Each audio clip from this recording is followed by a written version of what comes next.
Olá, meus artistas preferidos, sejam bem-vindos. Eu sou a professora Gabriela e vou estar acompanhando vocês hoje nesta viagem pelo mundo das artes. Vamos ver o conteúdo da nossa aula de hoje? Hoje é a nossa aula 218 e a gente tem como conteúdo cubismo, surrealismo, op art e pop art. Olha só, vamos conversar hoje sobre 4 vanguardas artísticas, certo? Então, vamos começar a nossa aula vendo essa linda imagem. Vocês já conhecem essa obra?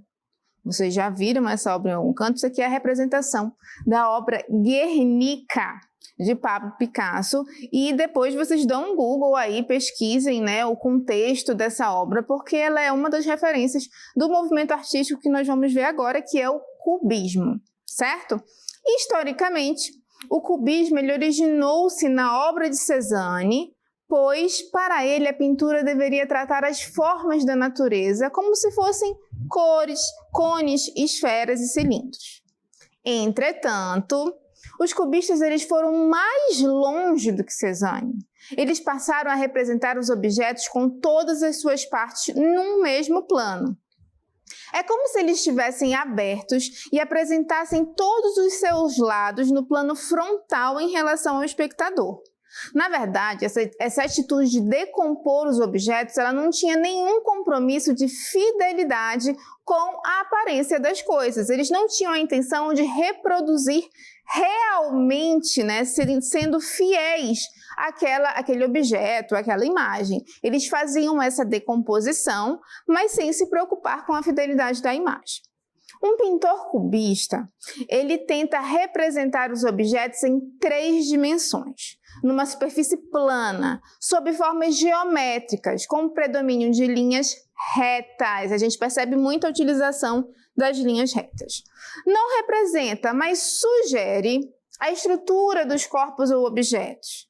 Representa-os como se movimentam em torno deles, vendo-os sob todos os ângulos visuais, por cima, por baixo, percebendo todos os planos e volumes. Então, eles fazem os cortes que dá essa sensação para a gente de formas geométricas, né? Eles tentam trazer esses 3 planos. Como assim 3 planos, professora? A gente está falando de altura, largura e profundidade. É como se fosse um cubo, né? Então, eles tentam trazer essa sensação para a gente sem se preocupar com a representação real. Por exemplo, pegou uma árvore e ele faz uma decomposição cubista. Ele não tem a preocupação de quando o espectador olhar aquela imagem, identificar isso aqui é uma árvore. Não, a preocupação dele não é retratar, né, a imagem ou o objeto real. Então, vê algumas principais características da pintura cubista. Geometrização das formas e volumes. Essa é uma das principais características, tá, gente? A geometrização das formas, a gente identificar as formas e os volumes na obra. Renúncia à perspectiva, composição em 2 dimensões. O claro e escuro perde a sua função, ele deixa de se preocupar com a utilização do claro e do escuro. A representação do volume colorido sobre superfícies planas, uma vez que ele deixa de se preocupar com claro e escuro, ele começa a utilizar as cores, né? Preferência pelas linhas cortadas, cruzadas. Sensação de pintura escultórica. Como assim, professor? O que é uma pintura escultórica? É justamente a gente está falando de utilizar as dimensões, né? Quando ele faz o recorte da obra, que ele utiliza as dimensões, ele dá essa sensação de escultura para a gente. É como se a gente estivesse vendo uma escultura na obra. Cores austeras, do branco ao negro, passando pelo cinza, por um ocre apagado ou um castanho suave. Então, o artista cubista, ele brinca bastante com as cores. A gente vai ver agora uma imagem que está pra gente lá na Wikipédia. Olha só, Les Demoiselles d'Avignon, são as damas de Avignon. E vocês estão percebendo aqui, ó, quando a gente fala de geometrização, olha as linhas que vocês estão observando, né? A gente consegue perceber triângulos, retas. Então, ele tinha uma preocupação em retratar a mulher exatamente como é, como se fosse uma fotografia? Não, né? A gente está conseguindo identificar o formato, realmente são, né, figuras humanas, mas ele não tinha a intenção de retratar realmente, né, ter a fidelidade com a imagem real. Então, essa aqui é mais uma obra cubista, ela é de Moselle de Avignon, certo? Que serve também para a gente como referência do movimento cubista. E o cubismo, ele se divide em duas fases, certo? A gente tem o cubismo analítico. Vamos ver o que era o cubismo analítico. Ele era caracterizado pela desestruturação da obra em todos os seus elementos, decompondo a obra em partes. O artista, ele registra todos os seus elementos em planos sucessivos e superpostos, procurando uma visão total. Aí ao lado a gente tem uma obra, né, uma representação desse cubismo analítico, que ela é muito decomposta, né? Então, olha só, procurando a visão total da figura, examinando-a em todos os ângulos, no mesmo instante, através da fragmentação dela. Essa fragmentação dos seres foi tão grande que se tornou impossível reconhecer de qualquer figura nas pinturas cubistas. A cor se reduz aos tons castanho, cinza e bege. Então, nessa fase do cubismo analítico, eles decompuseram tanto a obra, colocaram tantos pedacinhos que ficava quase impossível você identificar alguma forma. A gente viu ainda agora nas Demoiselles de Avignon que a gente conseguia identificar ali um formato, né? Mas no cubismo analítico eles fizeram uma decomposição tão grande que eles não conseguiam mais identificar. E a gente tem também o cubismo sintético. O que é o cubismo sintético? Ele reagindo à excessiva fragmentação dos objetos e à destruição de sua estrutura. Basicamente, essa tendência procurou tornar as figuras novamente reconhecíveis. Também chamado de colagem, porque introduz letras, números, pedaços de madeira, vidro, metal e até objetos inteiros nas pinturas. Essa inovação ela pode ser explicada pela intenção dos artistas em criar efeitos plásticos e de ultrapassar os limites das sensações visuais que a pintura sugere, despertando também no observador as sensações táteis. Nessa fase do cubismo a gente já percebe, né, alguma colagem, elementos diferentes, e eles tentam novamente recompor aquela imagem que foi destruída. E no Brasil, como é que o cubismo se comportou? No Brasil, somente após a Semana de 22, né, Semana de Arte Moderna, que o movimento ele ganhou força. Ainda que os artistas brasileiros não tenham se entregado às características exclusivamente cubistas, né, a gente conseguiu perceber algumas influências desse movimento. Ainda nas artes plásticas, vale ressaltar o trabalho dos artistas como Anita Malfatti, Rego Monteiro e Di Cavalcanti. A gente tem exemplos de algumas imagens, a gente tem a Vaporuz de Tarsila do Amaral, pós-modernista, Violão de Inglês de Vicente Rego e o Farol de Anita Malfatti. A gente tem aí uma obra, né, o Mural de Cavalcanti, que ele também tem essa relação com o cubismo. Agora nós vamos para outra vanguarda artística, né? Nós vamos passear por várias hoje. E a gente chegou numa que a gente tem uma obra aqui que é clássica também desse movimento, né? Que é uma obra de Salvador Dalí. Vamos falar sobre surrealismo. Nas duas primeiras décadas do século XX, os estudos psicanalíticos de Freud e as incertezas políticas criaram um clima favorável para o desenvolvimento de uma arte que criticava a cultura europeia e a frágil condição humana diante de um mundo cada vez mais complexo. Surgem movimentos estéticos que interferem de maneira fantasiosa na realidade. O surrealismo foi, por excelência, a corrente artística moderna da representação do irracional. Lembrem dessas palavras, irracional e do subconsciente. Suas origens devem ser buscadas no dadaísmo e na pintura metafísica de Georges de Chirico. A publicação do Manifesto do Surrealismo, assinado por André Breton em outubro de 1924, marcou historicamente o nascimento do movimento. Nele se propunha a restauração dos sentimentos humanos e do instinto como ponto de partida para uma nova linguagem artística. Este movimento surge todas as vezes que a imaginação se manifesta livremente, sem freio do espírito crítico, que vale ao impulso psíquico. Os surrealistas, eles deixam o mundo real para penetrarem no irreal, pois a emoção mais profunda do ser tem todas as possibilidades de se expressar apenas com a aproximação do fantástico, no ponto onde a razão humana perde o controle. O artista surrealista, ele afirma que a gente precisa passar do ponto, sair do controle para chegar na nossa produção. Certo? Então, como artistas surrealistas, nós temos a Frida Kahlo, por exemplo, e no seu estilo ela apresenta uma abordagem de temas pouco ortodoxos, influência de arte folclórica indígena mexicana, cultura asteca, tradição artística europeia, marxismo e movimentos artísticos de vanguarda. Ela pintou muitos autorretratos, paisagens mortas e cenas imaginárias. Uso de cores fortes e vivas e abordagem de temas de sua própria vida e a presença de objetos simbólicos em suas obras. Frida Kahlo é um ícone, tá, gente? Quando vocês tiverem um tempo, dá um Google, coloca Frida Kahlo e ela fez muitos autorretratos. Vamos ver algumas obras de artistas surrealistas, certo? Então, olha aí, trazendo o imaginário, né? A gente tem aí a obra de Salvador Dalí. Mais um artista que a gente vai ver agora, surrealista, é a Frida Kahlo. Como eu falei para vocês, ela fazia vários autorretratos, certo? E agora a gente vai falar de outra vanguarda artística. Eu quero que vocês... Eita, professora, mas que imagem estranha, né? Nossa, tá me dando até vertigem. Era exatamente essa a intenção da Op Art. A palavra Op Art, ela deriva do inglês optical art e significa arte óptica. Esse termo ele pode ter sido usado pela primeira vez pelo artista e escritor Donald Judd em uma revisão de uma exposição de pinturas ópticas por Julian Stackis, mas tornou-se popular por seu uso em um artigo de revista da Time em 1964. Ainda que traga rigor na sua construção, ela simboliza um mundo precário e instável, que se modifica a cada instante. Apesar de ter ganhado força na metade da década de 50, a Op Art passou por um desenvolvimento relativamente lento.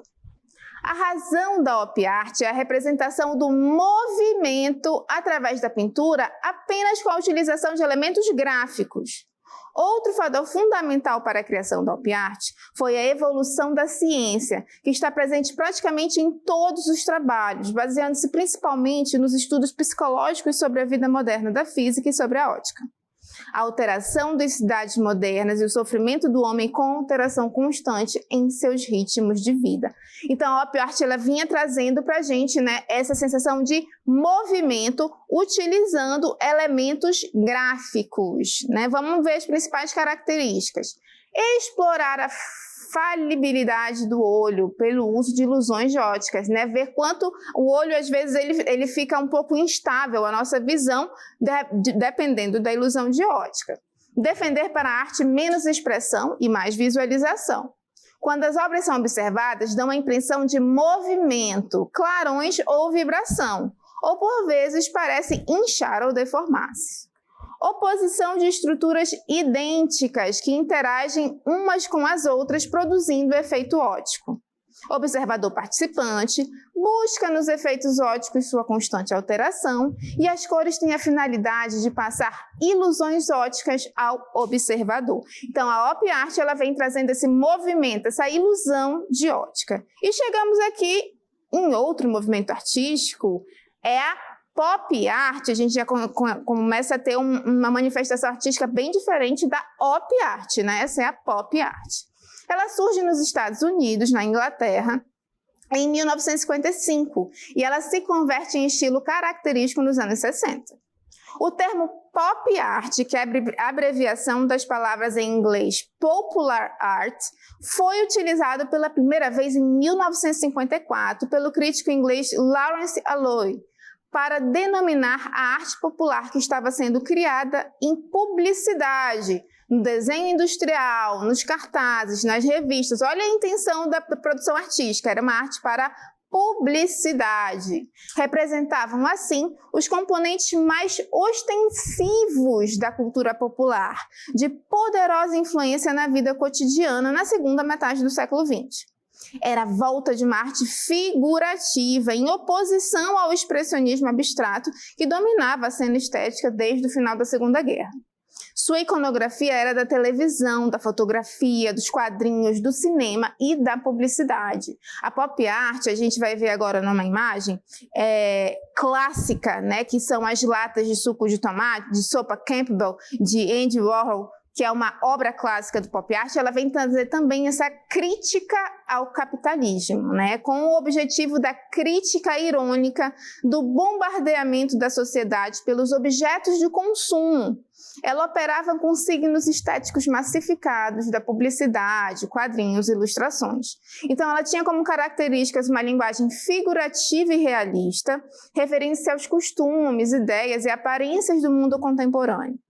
Uma temática extraída do meio ambiente urbano das grandes cidades e seus aspectos sociais e culturais. História em quadrinhos, revistas, jornais, fotografias, anúncios, entre outros. Espetáculos populares, elementos da sociedade de consumo, né? A ausência do planejamento crítico. Os temas são concebidos como simples motivos que justificam a realização da pintura. O uso de matérias como tinta acrílica, poliéster, látex, produzindo cores puras, inspiradas na indústria e nos objetos de consumo. E a reprodução de objetos do cotidiano em tamanho grande, né, transformando o real em hiperreal. Então aí a gente tem um exemplo de uma imagem de uma obra da pop art. Então a gente percebe cores, né, chamativas, trazendo elementos da televisão e até dos quadrinhos. A gente percebe uma direta referência aos desenhos em quadrinhos nessa obra. Então, a gente viu bastante conteúdo hoje, né, gente? Então, vamos para a nossa dinâmica local interativa.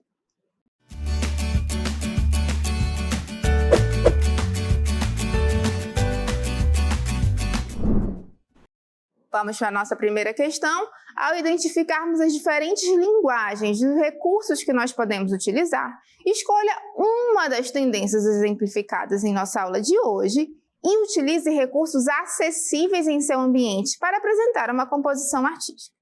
E a nossa segunda questão, identifique e preencha as lacunas com a identificação dos movimentos artísticos que foram apresentados. Por exemplo, na alternativa A a gente tem temática extraída do meio ambiente urbano das grandes cidades e seus aspectos sociais e culturais, história em quadrinhos, revistas, jornais, fotografias, anúncios, cinema, rádio, televisão, música, espetáculos populares, elementos de consumo e de conveniências, alimentos. Isso é referente a qual movimento artístico?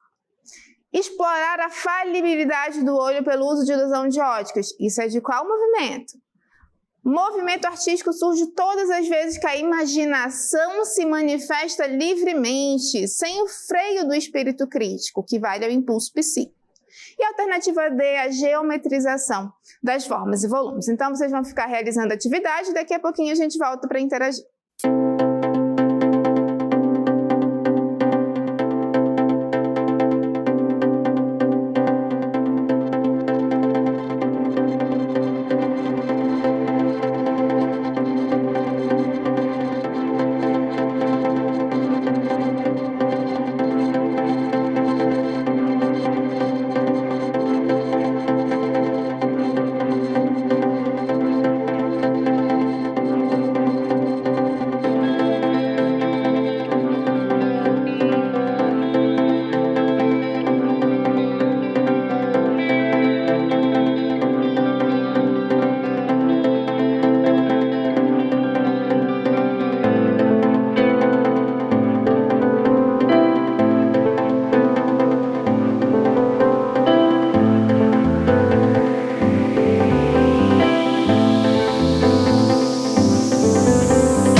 Vamos começar então a correção das nossas atividades. Então, na nossa primeira questão, a gente solicitava uma produção artística. Então, olha só, ao identificarmos as diferentes linguagens, os recursos que nós podemos utilizar, escolha uma das tendências exemplificadas em nossa aula de hoje e utilize recursos acessíveis em seu ambiente para apresentar uma composição artística. Era uma resposta pessoal, né? Então, o que vocês produziriam? A gente viu hoje cubismo, surrealismo, op art, pop art. A gente viu as características desses movimentos, né? A op art, que utilizava a ilusão de ótica, né? Eles utilizavam elementos gráficos nas obras para dar essa sensação de movimento, né? Às vezes, quando a gente olha uma obra de op art, a gente tem a sensação que a obra está até se mexendo. A pop art trazia elementos da televisão, dos quadrinhos, trazendo elementos do consumismo.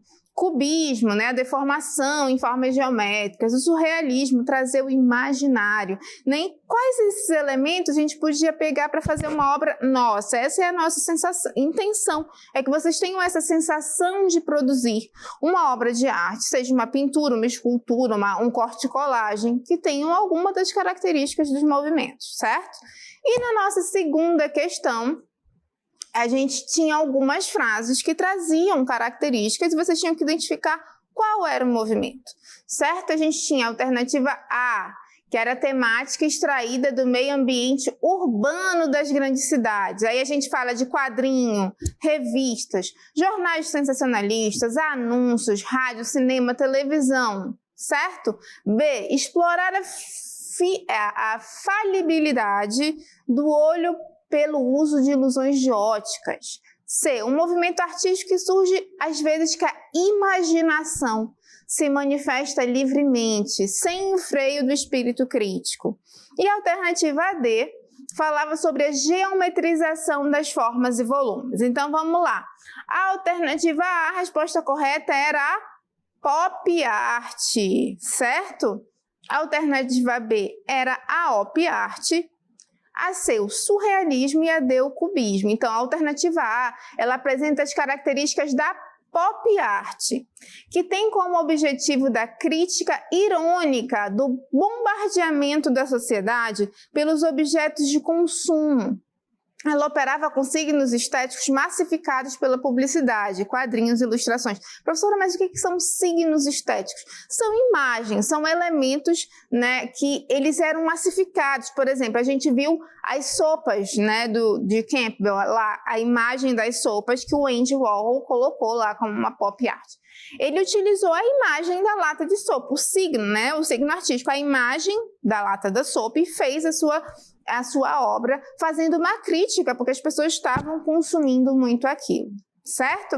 A alternativa B, ela apresenta as características da op art, o que a gente falou da ilusão de ótica, né? Quando as obras elas são observadas, elas dão a impressão de movimento, clarões ou vibração, ou por vezes elas parecem inchar ou deformar-se, é justamente a intenção da op art. Na alternativa C, ela apresenta características do surrealismo. Os surrealistas, eles deixam o mundo real para penetrarem no irreal, pois a emoção mais profunda do ser tem todas as possibilidades de se expressar apenas com a aproximação do fantástico.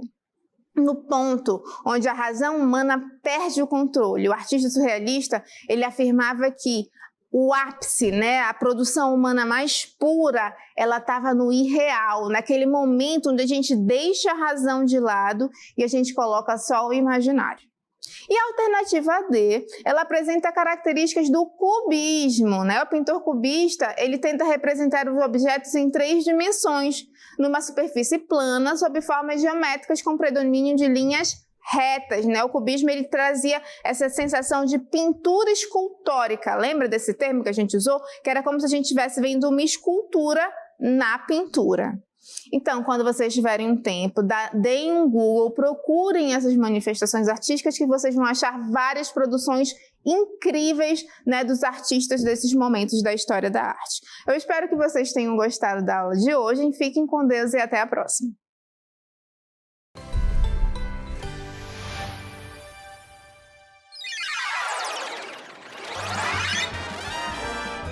A sua aula continua no próximo vídeo.